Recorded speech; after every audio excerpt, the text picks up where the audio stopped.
देखिए प्रैक्टिस से day number 11 है। इसका पीडीएफ पहले ही टेलीग्राम चैनल पर भेज दिया गया था और उम्मीद है कि आप वहां से इसका पीडीएफ लेके और इसको सॉल्व कर चुके होंगे।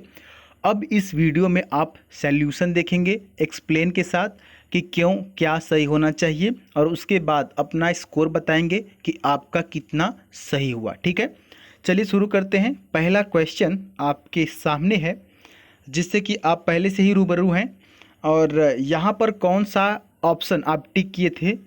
देखिए जैसे कि ये क्वेश्चन कह रहा है कि a bone of contention. A bone of contention एक इडियम होता है जिसका मतलब होता है कि झगड़े की जड़ या कि फिर विवाद। यहाँ पे सही ऑप्शन जो है वो है ऑप्शन नंबर बी, यानी कि an issue over which there is contending disagreement.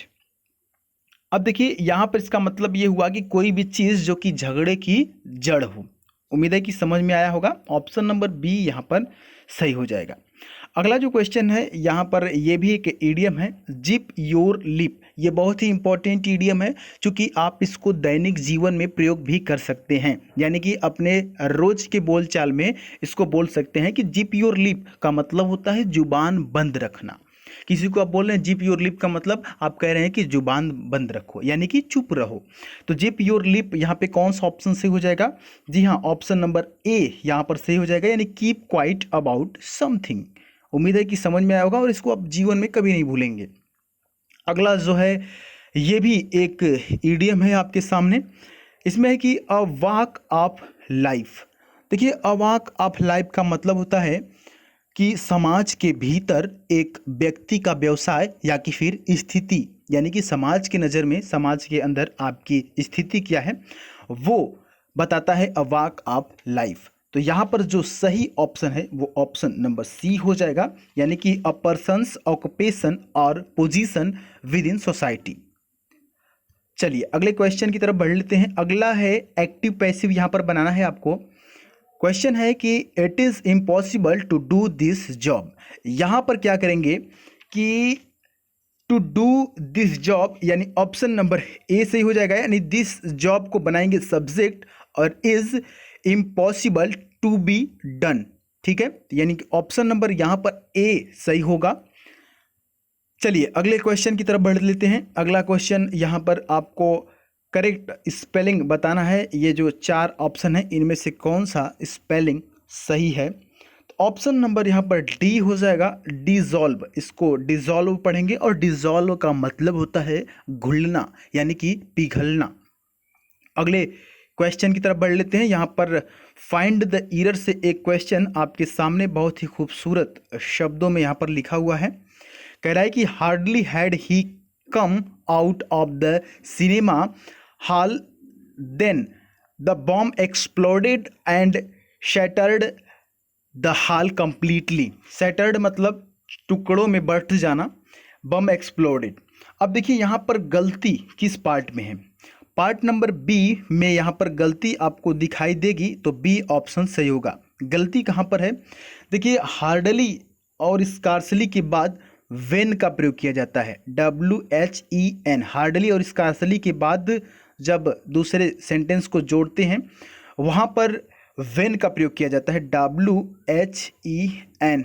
और दैन का प्रयोग कर नो सूनर के साथ करते हैं, नो सूनर के साथ दैन का प्रयोग करते हैं, THAN। दैन का प्रयोग करते हैं नो सूनर के बाद, जबकि यहाँ पे हार्डली दिया हुआ है या कि फिर यदि स्कार्सली दे तो वेन का प्रयोग किया जाएगा। उम्मीद है कि आपको समझ में आएगा और इस नियम पर, इस रूल पर आपके एग्जाम में कई बार क्वेश्चन आ चुके हैं, तो इसको लिख लेंगे और डेफिनेटली इसको याद रखेंगे।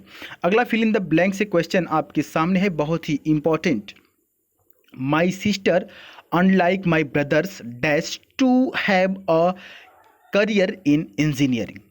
अब देखिए यहाँ पर जो सही ऑप्शन है वो ऑप्शन नंबर ए है, यानी कि वांट्स।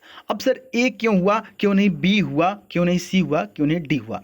अब देखिए एक चीज़ समझिएगा यहाँ पे कि जब भी कोई शब्द, यानी कि जिसको कनेक्टर भी कह सकते हैं आप, यानी कि जोड़ने वाला, as well as, along with, together with या कि फिर अनलाइक से दो नाउन को जब जोड़ता है तब जो वर्ब होती है वो फर्स्ट सब्जेक्ट के अनुसार आती है। जैसे यहाँ पर आप देख सकते हैं कि ये जो अनलाइक है, अनलाइक से यहाँ पर चीज़ें जुड़ रही हैं, और उसके बाद आप देख सकते हैं कि यहाँ पर जो सब्जेक्ट है वो माई सिस्टर के अनुसार ही यहाँ पर अगला जो वर्ब आएगा वो होगा, न कि माई ब्रदर्स के होगा। माई ब्रदर्स के हिसाब से होना चाहिए था, तो तब तो कोई और हो सकता है, लेकिन वांट्स सिंगुलर है, क्योंकि माई सिस्टर सिंगुलर है, तो यहाँ पे ऑप्शन नंबर ए सही होगा। ठीक है, जैसे as well as, along with या टुगेदर विद, अनलाइक, ये जब भी आएंगे तो जो आगे वर्ब लगेगा वो पहले सब्जेक्ट के अनुसार लगेगा। उम्मीद है कि आप समझ चुके होंगे। चलिए अगले क्वेश्चन की तरफ बढ़ लेते हैं। अगला वन वर्ड सब्स्टिट्यूशन से यहाँ पर आपके सामने, to shut a door, window, और लीड फोर्सफुली एंड लाउडली। अब देखिए, लीड का मतलब होता है ढक्कन, ठीक है, ढक्कन या कि फिर पलक कह सकते हैं।